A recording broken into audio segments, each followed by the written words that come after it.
Alright, so we're going to go ahead and export this or import this model into Substance Painter. A couple of things I want to point out is this model here is the same exported model that we put into Assets, 3D Models, Objects, Kitchen Cabinet. And then another way of accessing that is if you go into Unity and you go to that Kitchen Cabinets folder and I right click and I go to Show and Explore, you'll notice that that is located here. So whenever you're going to export from Maya, you can find your path by going that route by just right-clicking. Um, so let's go ahead and import into Substance Painter. I'm going to fire that up. This model right here. All right, now I have Substance Painter open here. I'm just going to go ahead and open up my texture or my cabinet image here so we can use it as a reference as we texture. So I'm going to go to File, New, and I'm going to make sure that I select that kitchen cabinet that's right from my Unity project. I'm going to go ahead and hit open. And then I'm going to make sure it's 2048. I'm going to hit OK. All right. Now just to maximize this, let's go to Window Reset UI so we're all looking at the same thing. Go to Texture Set Settings. Go down to Bake Mesh Maps. Let's make it 2048. I'm going to use this model here and I'm going to hit Big Kitchen Maps.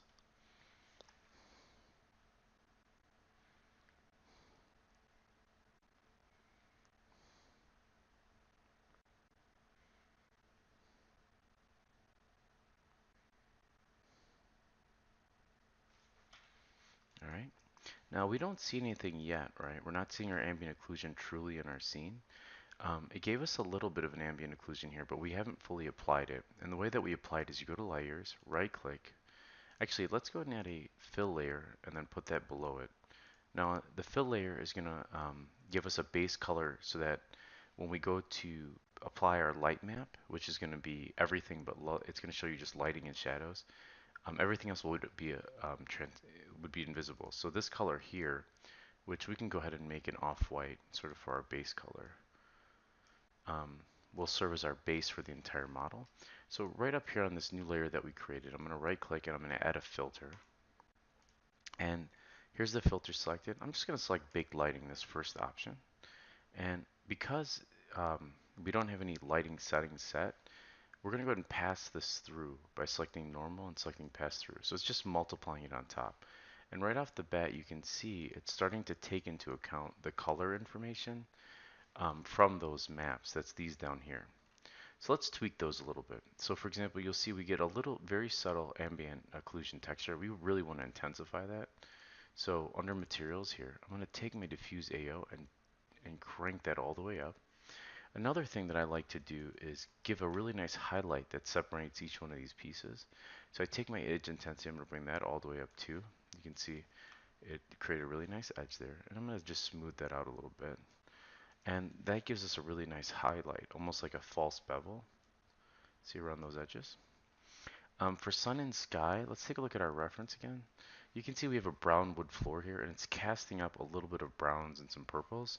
So what I'm going to do for my ground color is I'm going to go with more of a dark brown. Let's find our something more along the lines of this.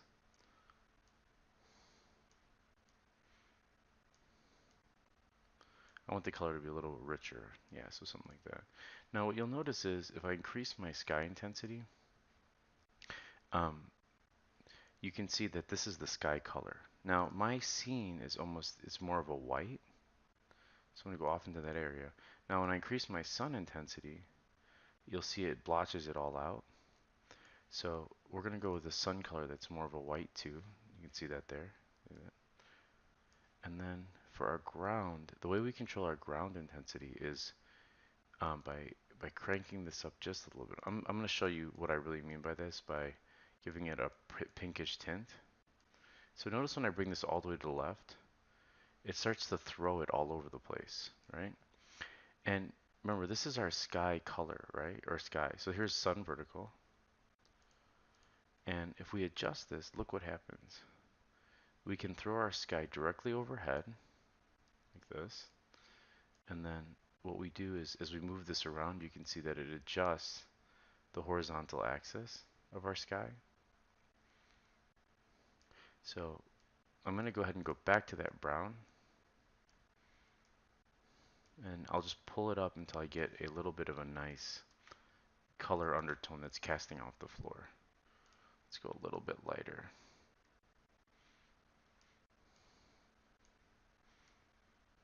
Something like that is good. Just to kind of give us a little bit, maybe we can adjust it just a little bit more. So we're getting a little more browns. See, I'm also watching it here. Something like that. So that's good for now. It gives me a nice base. So I'm going to jump back onto fill layer, and I'm going to add another layer, a blank one underneath it. Now with this layer, all I'm going to do is I'm going to use my brush, and I'm going to paint in on this area here some reflective chrome. One thing I want to do though is make sure that my UVs are changed from tangent warp to UV. Because what will happen is if I'm painting with tangent warp, notice that as I'm painting, it's actually painting on the cabinet itself at the same time. That's not what I want. I want it to only paint on that UV space. So as I'm painting, for example, let's go ahead and drag our metallic up, and I'm going to make these like these knobs a little bit like really reflective, something like this. Notice that's only painting on the surface. See, we get something like that. All right, I'm going to throw a, let's go ahead and just select a different brush. I'm going to select my square brush. Let's see if I can find that down here. Or I'm sorry, I'm going to select a square alpha.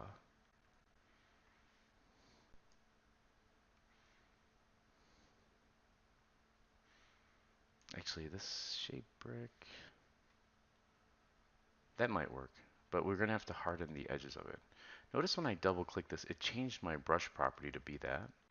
So all I'm going to do is holding the Alt key and the right mouse button, I'm going to scroll my mouse forward. So I'm holding Alt and the right mouse button.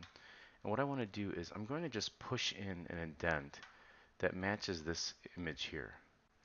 It might be even easier on this view. So I'm holding Shift and right clicking. Now let's go ahead and on this layer, since this is our handles layer, let's go up here and right click and make a new layer. And actually, let's just go ahead and click here. I could have swore there was an option. And I'm going to go and I'm going to take away my shininess here, and I'm going to remove the color. And so all I get is height. So if I push this, bring this all the way to the left, you'll notice now if I click in here, let's see, where did that get painted on? Uh,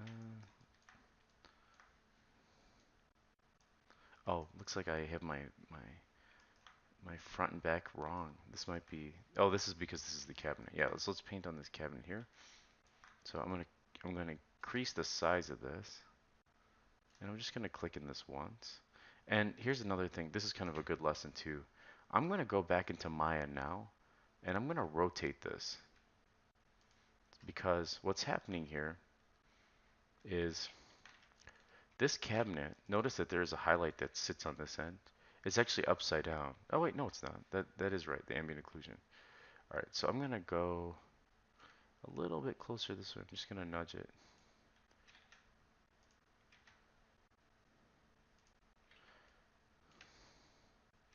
Let me just undo it and just do it right. Okay, here, let's go a little bigger. And that's what I want. I wanted to get closer to this side. So there's our inset. Another thing I like to do is let's undo that actually. Let's go and bring our alpha back. Or I'm sorry, our color channel back in here. Let's see. Here we are there. Let's bring our color channel back. I'm gonna hit C in here for color. So now we're getting the pure color. And I'm just gonna sample this color. And in this area in here, I'm gonna go a little bit lighter. And now I'm gonna do it again.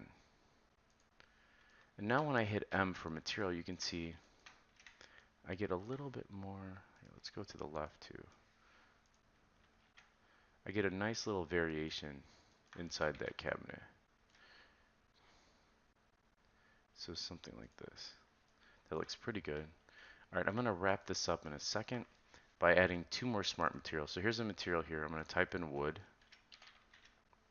and um, this wood here looks pretty good. I'm going to put this below my fill layer, and see how right off the bat I get a really nice thing. The only problem is I don't want it on these handles, so I'm going to add a white mask, and then I'm going to hit 4, and that brings up my polygon fill options. I'm going to select this and drag it all the way to the black area, and then just click on these different pieces so it doesn't have any wood. See that? And I also don't want this to have any wood texture either, so something like that. For that, I'm going to see if I can get maybe a granite. Doesn't look like there's a granite smart material that I have. Let's see materials here. Let's see, stone maybe?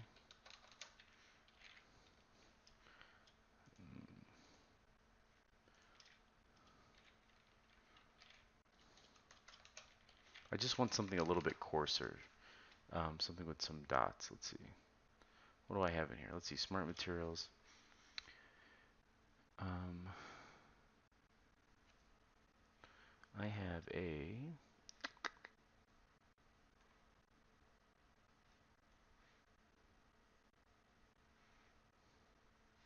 Let's see what we have for materials. Actually, this right here would be fine, this concrete. And then I'm going to go over it with a little bit of gray. This concrete dusty. Let's see what else. They do have in the substance store like marble and stuff, but for now I'm not too terribly concerned. So I'm going to add this one actually above this layer here. And then I'm going to add on this layer a black mask.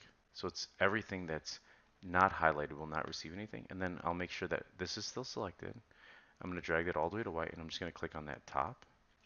Now this is a little bit too crazy, but for now, let's right click and just see, or I'm sorry, let's hit Control Shift and E, or go to File, Export Textures, and let's navigate to that folder. So I'm going to go to Desktop, um, A to Margin Final Project, Assets, 3D Models, um, Kitchen Reference, or let's 3D Model, sorry, Objects, and Kitchen Cabinet Large, and then in the Materials folder, that's this Materials folder right here, I'm going to go ahead and just export it in there.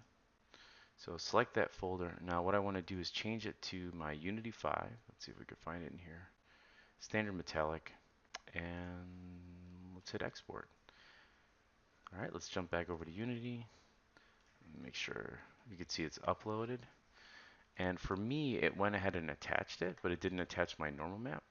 So if you look at your kitchen cabinet here, the reason I put it in my materials folder is sometimes it'll transfer over, other times it doesn't. So if you select your material here, you can see sure enough it added a the two white areas here for reflection, but it didn't add my normal. So I'm going to drag that in here. I'm going to hit fix now. Another thing that's interesting is here, it's all the way on white. So I'm not 100% happy with this. I feel like maybe the wood can move in a different direction, and it looks, but it doesn't look too bad. And I feel like this top countertop can be a little bit more reflective. So, but for now we're at 14 minutes. I should end this tutorial, and then the next video we'll take a look at tweaking this a little bit, or maybe even just, yeah, we'll take a look at tweaking this and then maybe doing some animation on it.